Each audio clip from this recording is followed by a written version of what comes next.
দেশকে একের পর এক সাফল্য এনে দিচ্ছে বাংলাদেশ নারী ফুটবল দল। সিনিয়র দলের পাশাপাশি সে তালিকায় বয়সভিত্তিক দলও জায়গা করে নিচ্ছে। কদিন আগেই এএফসি এশিয়ান কাপের মূল পর্ব নিশ্চিত করেছে জাতীয় দল। এবার সিনিয়রদের দেখানো পথে হাঁটতে যাচ্ছে অনূর্ধ্ব-20 নারী দলও।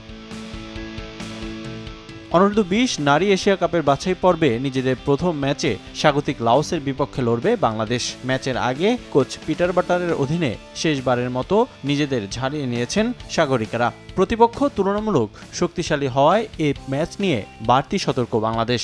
লাওসের বিপক্ষে কোনো পয়েন্ট হারাতে চায় না আফ্রিদার দল, তাই রক্ষণেই বেশি গুরুত্ব দিচ্ছেন কোচ। প্রতিনিয়ত বাংলাদেশের মেয়েদের পরিণত করে তুলতে কাজ করে যাচ্ছেন পিটার বাটলার। কোরিয়া, লাওসের মতো প্রতিপক্ষ পাওয়ায় এশিয়ান কাপ বাছাই পর্বের এই মঞ্চটাকে বয়সভিত্তিক দলের স্কিল উন্নয়নের প্ল্যাটফর্ম হিসেবে দেখছেন তিনি। প্রতিপক্ষ বাংলাদেশের থেকে শক্তিশালী হলেও মাঠে নিজেদের সেরাটা দিতে চায় বাংলাদেশ। আমরা এখানে এসেছি এফসি কাপ কোয়ালিফাই করার জন্য, তো আমরা আমাদের সর্বোচ্চ চেষ্টা করব আমরা যেন ভালো খেলতে পারি প্রত্যেকটা ম্যাচে।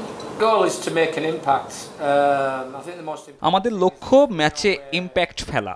এখান থেকে অনেক কিছু শেখার রয়েছে বাংলাদেশের ফুটবলারদের। কিছুদিন আগেই সিনিয়ররা এশিয়ান কাপের মূল পর্ব নিশ্চিত করেছেন। এই টুর্নামেন্ট অনূর্ধ্ব-20 দলের স্কিল উন্নয়নে কাজে আসবে। 32 দলের এই লড়াইয়ে 8 গ্রুপের শীর্ষে থাকা দলগুলো জায়গা করে নেবে মূল পর্বে। তবে সুযোগ থাকবে 3টি বেস্ট রানার্স আপ দলেরও। রিফাতুল ইসলাম মিরন, সময় সংবাদ।